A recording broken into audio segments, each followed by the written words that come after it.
আসসালামু আলাইকুম রহমতুল্লাহ বরকাত। আশা করছি সকলে ভালো আছেন। তো আজকের ভিডিওতে আপনাদেরকে দেখাতে যাচ্ছি কিভাবে আপনারা খুব সহজে পুলিশের কনস্টেবল পদে চাকরির জন্য আপনারা আবেদন করতে পারবেন ঘরে বসে। তো ইতিমধ্যে আপনারা হয়তো জেনেছেন যে গতকালকে থেকে অর্থাৎ 3 মার্চ থেকে আপনার আবেদন শুরু হয়েছে পুলিশ কনস্টেবলের আবেদন, ঠিক আছে।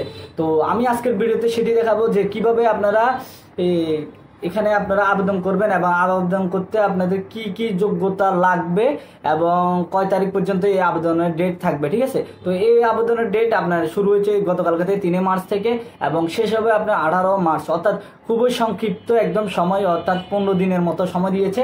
তো এই 15 দিনের ভিতরে আপনাদেরকে এই আবেদনগুলি করতে হবে। তো আজকের ভিডিওতে আপনাদেরকে আমি সেটি নিয়ে বিস্তারিত আলোচনা করব।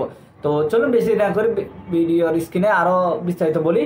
তো দেখেন এখানে আপনার এখানে যে একটা দিয়েছে কি জানি সার্কুলার দিয়েছে। তো সার্কুলার লিখে আছে অনলাইন আবেদন শুরু 3 মার্চ 2025, শেষ তারিখ হচ্ছে আপনার 18 মার্চ 2025, ঠিক আছে। তো এটার ট্রেনিং রিক্রুটমেন্ট কনস্টেবল টিআরসি পদে নিয়োগের ক্ষেত্রে কোনো প্রকার আর্থিক লেনদেন কোনো প্রার্থী জড়িত থাকলে নিয়োগ বাতিল সহ বিরুদ্ধে, অর্থাৎ আপনারা ঘুষ দিয়ে এই চাকরিতে আবেদন করতে পারবেন না, বা যদি ঘুষ দিয়ে কারো মাধ্যমে চাকরি করেন, চাকরিতে ঢুকতে যান, ওই ক্ষেত্রে যদি ধরা খান ওই ক্ষেত্রে আপনার চাকরি বাতিল এবং শাস্তিও পেতে পারেন, ঠিক আছে। তো আমি এখানে বিস্তারিত এখানে আসি। তো এখানে আপনার কি বলেছে আপনার বয়স সীমা, ঠিক আছে। তো এখানে বয়স সীমা, এখানে চাকরির জন্য যে একটা বয়স সীমা থাকে সেটি হচ্ছে 18 বছর থেকে 20 বছর বয়স সীমা, ঠিক আছে। তো এখানে দেখেন লিখে আছে। তো এরপরে যে আমি শিক্ষা যোগ্যতার কথা বলি, শিক্ষা যোগ্যতা হচ্ছে আপনার এসএসসি অথবা সমান পরীক্ষা উত্তীর্ণ, কমপক্ষে জিপিএ আপনার 2.5 হইতে হবে, ঠিক আছে। এরপরে জাতীয়তা বাংলাদেশি স্থায়ী নাগরিক হইতে হবে। এরপরে অবিবাহিত হইতে হবে, কিন্তু যদি বিয়ে করেন তালাকপ্রাপ্ত হন ওই ক্ষেত্রে আপনার এই চাকরির জন্য আপনারা আবেদন করতে পারবেন না। তো অবিবাহিতের জন্য একটা ভালো সুযোগ। তো অবিবাহিতরা শুধুমাত্র এই চাকরিতে আবেদন করতে পারবেন। তো শারীরিক মাপ, এখানে শারীরিক মাপ দেখেন, এখানে ছেলেদের ক্ষেত্রে আপনার 5 ফুট 6 ইঞ্চি, আর এখানে কিছু দুই একটা কোটা দিছে। কোটাটা কেন দিছে বুঝলাম না, কোটা তো না দেওয়া উচিত ছিল, তাও কোটা দিয়ে দিছে। তো এখানে একটু মুক্তিযোদ্ধা শহীদ এদের জন্য 2% হারে একটু রাখছে কোটা ধরতে গেলে। তো এখানে যারা কোটা থাকবে তাদের 5 ফুট 4 ইঞ্চি, আর যাদের কোটা থাকবে না তাদের 5 ফুট 6 ইঞ্চি লাগবে ছেলেদের ক্ষেত্রে, ঠিক আছে। আর মেয়েদের ক্ষেত্রে হচ্ছে আপনার কোটা যাদের নাই তাদের 5 ফুট 4, আর যাদের আছে তাদের 5 ফুট 2, ঠিক আছে। তো এরপর হচ্ছে বুকের মাপ, এটা হচ্ছে আপনার মেধা ও ক্ষুদ্র নির্দিষ্টি বুকের মাপ, এগুলি দেখেন এখানে যা আছে তাই। তো এখানে আপনারা আবেদন করবেন কিনা আমি সেটা বলি। আবেদন ক্ষেত্রে আপনারা সবার প্রথমে যাবেন আপনার police.teledoc.com.bd, ঠিক আছে। তো আপনারা এই ওয়েবসাইটটিতে যাবেন। তো গুগলে আসে আপনারা এই ওয়েবসাইটটিতে সার্চ দিবেন। তো এই সাইটটি সার্চ দেওয়ার পরে দেখি আমরা সার্চ দিয়ে দেখি এখানে কি আসে,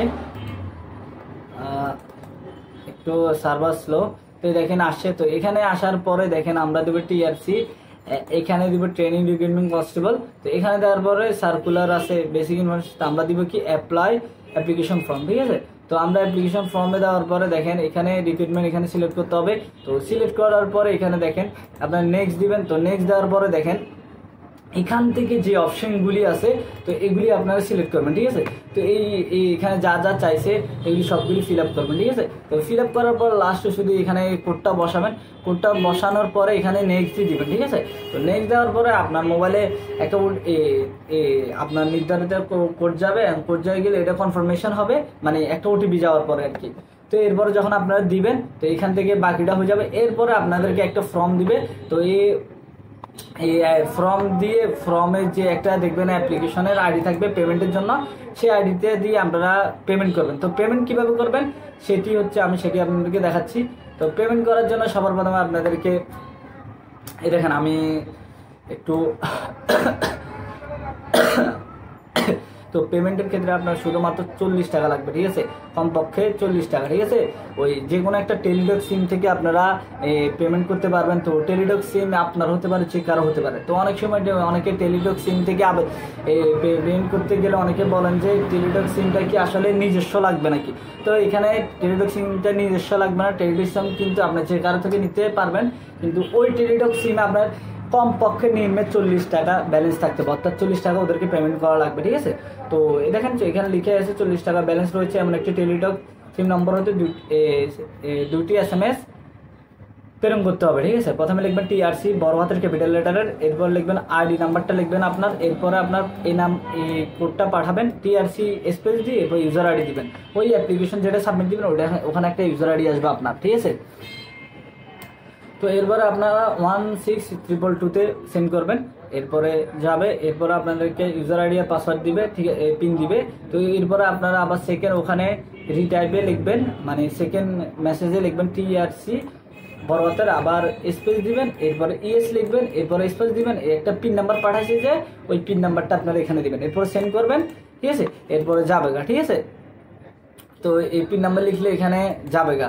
তো মনে করেন এখানে স্যাম্পল হিসাবে দিচ্ছে, দেখছেন ইয়েস, পিন নাম্বার যেটা দিচ্ছে এটা দিচ্ছে। তো এরপরে আপনার কাছে একটা মেসেজ আসবে যে কংগ্রেচুলেশন অ্যাপ্লিকেশন নেম, আপনার নাম থাকবে, your payment has been successful, complete the application of TRC recruitment exam February 2025। ঠিক আছে, তো এখানে মানে একটা এক্সাম্পল হিসেবে আপনাকে একটা মেসেজ দিবে। ঠিক আছে, এটা এখানে বলা হয়েছে। তো হেল্পলাইন হিসেবে আপনারা এখানে কতগুলি নাম্বার আছে এগুলিতে যোগাযোগ করতে পারবেন। ঠিক আছে, তো এখানে আপনার এখানে প্রিলি ট্রেনিং হবে, এরপরে শারীরিক, এখানে আরও কিছু অনেক কিছু হবে। তো আমি আপনাদেরকে এখানে যেখানে সংক্ষিপ্ত আছে সেই জিনিসটাই আমি আপনাকে জানাইছি। তো যারা আমার এই ভিডিও দেখতেছেন তারা আমাকে কমেন্ট করতে পারেন বা আমার ফেসবুক পেজে মেসেজ দিতে পারেন, তাহলে আমি আপনাদেরকে এই সার্কুলারের ছবিটা দিয়ে দিব। ঠিক আছে, বা ফেসবুকে যারা দেখবেন, ফেসবুকে যদি আমার ভিডিওতে কমেন্ট করেন আমি তাহলে আপনাদেরকে এটার লিঙ্ক অথবা এটার ছবি আপনাদেরকে আমি কমেন্ট বক্সে দিয়ে দেবো ইনশাল্লাহ। ঠিক আছে, বা আমাকে মেসেজ দিতে পারেন, কমেন্ট করলে ভালো হবে ফেসবুকের পেজে। ঠিক আছে, তো মনে করেন যারা কমেন্ট করবেন আমার ফেসবুক পেজে, ঠিক আছে, তো তাদেরকে আমি এটা দিয়ে দিব। তো যারা ইউটিউব থেকে দেখবেন তারা একটু কষ্ট করে ফেসবুকে আসে আমাকে এখানে ফেসবুকে মেসেজও দিতে পারেন বা আমার এই ভিডিওতে কমেন্ট করতে পারেন। ঠিক আছে, তো এখানে যেটা বললাম, আর এখানে একটা সবচেয়ে ভালো একটা সুযোগ আছে, সেটা হচ্ছে আপনার যারা একদম লাস্ট পর্যায়ে যায় আপনারা ট্রেনিংয়ের জন্য যাবেন, তাদেরকে আপনারা বেতন ভাতা পাবেন। ঠিক আছে, তো আপনারা বেতন ভাতা হিসাবে কিছু টাকা পাবেন এবং খাওয়ার দাওয়া এগুলি ওদের পক্ষ থেকে ফ্রি থাকবে। ঠিক আছে, তো সেটি আমি দেখা এখানে দেখেন 7 নম্বরে আছে প্রশিক্ষণকালীন সুযোগ সুবিধা। ঠিক আছে, তো প্রশিক্ষণকালীন সুযোগ সুবিধা হচ্ছে ট্রেনিং রিক্রুটমেন্ট কনস্টেবল টিআরসি হিসেবে প্রশিক্ষণকালীন বিনামূল্যে পোশাক সামগ্রী, থাকা, খাওয়া, চিকিৎসা সুবিধা প্রাপ্য হবেন। ঠিক আছে, এরপর আবার লিখছে প্রশিক্ষণকালীন সরকারি বিধি মোতাবেক প্রতি মাসে প্রশিক্ষণ ভাতা প্রাপ্য হবেন। তো ঠিক আছে, তো এখানে ভালো একটা সুযোগ আছে। ঠিক আছে, বাট এখানে আরো একটা অসুবিধাও আছে। ঠিক আছে, অসুবিধা হচ্ছে আপনারা মনে করেন টিকি গেছেন। ঠিক আছে, তো টিকি যাওয়ার পরে আপনাকে যেখানে নিয়োগ দিবে বা যেখানে আপনাকে ট্রান্সফার করবে সেখানে আপনাদেরকে বাধ্যতামূলক যাইতে হবে। ঠিক আছে, এটা এখানে লেখা আছে, এটা আমি দেখছিলাম, দাঁড়ান আমি আপনাদেরকে দেখাচ্ছি এখানে। তো এখানে চাকরির কিছু সুযোগ সুবিধা লেখা আছে। দেখেন দেখেন দেখেন, তো এখানে দেখেন এই 8.2 যেটা লেখা আছে নিয়োগ চাকরি ও সুবিধার, এখানে এই দেখেন 8.2 নিয়োগ প্রাপ্তিদের যে কোনো জেলা ইউনিটের শূন্য পদের বিপরীতে বদলি করা হলে তারা উক্ত জেলার ইউনিটে কনস্টেবলের শূন্য পদে যোগদান করতে বাধ্য থাকবে। অর্থাৎ যেখানে দিবে আপনাকে, ওখানে যদি শূন্য পদ থাকে, কোনো খালি পদ থাকে, তো ওখান থেকে আপনাকে আবার ওখানে হয়তো ট্রান্সফার করতে পারে, তো সেখানে আপনি বদলি হইতে আপনার বাধ্য থাকতে হবে। তো এই জিনিসটাই আমার থেকে একটু বেশি মানে জিনিসটা খারাপ লাগছে। যে মনে করেন আপনি থাকেন এখানে ফ্যামিলি নিয়ে, আপনাকে যদি ওখানে পাঠায় আপনি কিভাবে যাবেন? ওখানে গেলে আবার আপনার বাড়তি হয়তো থাকা খাওয়ারও আলাদা হয়তো খরচ যেতে পারে, বাসা নিতে হবে। তো ওই ক্ষেত্রে আপনার একটা আলাদা হয়তো অসুবিধা হবে। তো এই জিনিসটা শুধু খারাপ লাগছে, আর বাকিগুলি এত খারাপ লাগে না। তো তাও যারা আরো বিস্তারিত জানতে চান তারা আমার এখানে কমেন্ট করতে পারেন, অবশ্যই জানিয়ে দেবো। তো আশা করছি আজকের ভিডিওটি ভালো লাগছে, ভালো লাগলে অবশ্যই আমার চ্যানেলটি সাবস্ক্রাইব করে সঙ্গে থাকবেন। আর কিছু না বুঝলে অবশ্যই কমেন্ট করবেন। আর নোটিশটি পেতে হলে এবং লিঙ্ক কোথায় যে আবেদন করবেন এবং এগুলির লিঙ্ক যদি আপনারা খুঁজে না পান, আমাকে কমেন্ট করতে পারেন আমার ফেসবুক পেজে, এই ভিডিওতে আমি ওখানে আপনাদেরকে লিঙ্কটা দিয়ে দিব। ঠিক আছে, ইনশাল্লাহ। তো আজকের মতো এখানে বিদায় নিচ্ছি। আল্লাহ হাফেজ, আসসালামু আলাইকুম রহমতুল্লাহ বারকাতুহু।